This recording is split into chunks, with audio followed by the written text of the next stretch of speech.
Kumusta mga brad? Naalala nyo pa ba itong motor na ito? Ito nga po yung dating kasabayan ng Wave Alpha ni Honda. Yung mga disenyo nga po ng motor dati, simple lang talaga. Kung mapapansin nyo, si may box type pa talaga siya. Ito nga po yung Yamaha Krypton R. Kung naabutan mo tong motor na ito, baka lolo ka na ngayon. Ay hindi, baka tatay or tito ka na ngayon. Itong motor nga po na ito ay unang inilabas sa Pilipinas noon pang February 2004. O diba, sobrang tagal na. Pero ang totoo niya, 1997 pa talaga siya unang nilabas.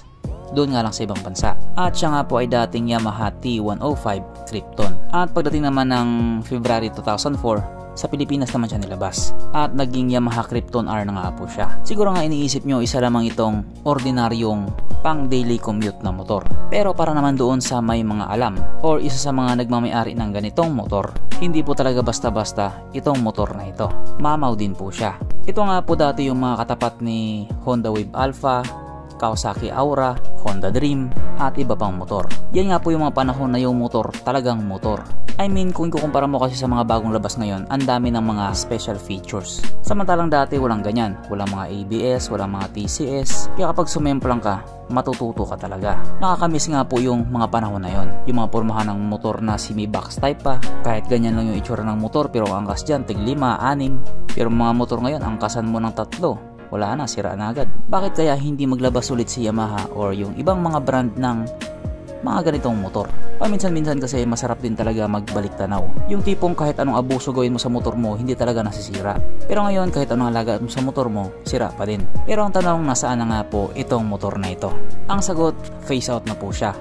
Matagal na. Kung matatandaan ko nga po, parang 2008, wala na siya. Yung isa kasi yung Krypton Z, medyo nag-iba na yung itsura. Mas maangas yung datingan ng Krypton R. Pero doon nga po sa ibang bansa, buhay na buhay pa din naman yung pangalang Yamaha Krypton. Yes po, Yamaha Krypton. Pero hanggang pangalan lang talaga. Kasi may mga bansa nga po na Yamaha Krypton yung pangalan nila. Dito sa atin naman yung motor na yon is yung Yamaha side. Tapos yung iba naman Yamaha Krypton yung pangalan. Pagdating naman sa ibang bansa, Yamaha Fin yung motor na yon. Kumbaga yung original na Yamaha Krypton, wala na talaga. Kaya maganda sana kung maisipan ni Yamaha na ibalik itong motor na ito. Tapos yung magiging itsura, ganun pa rin katulad nung nauna. O diba?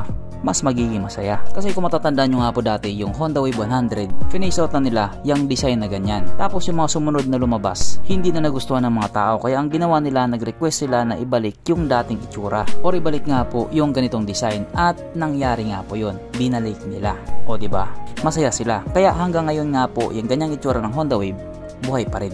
Kaya sana maisipan din ni Yamaha na ibalik itong motor na ito. Pero kahit nga po ganun, wala pa din tayong bounce cave.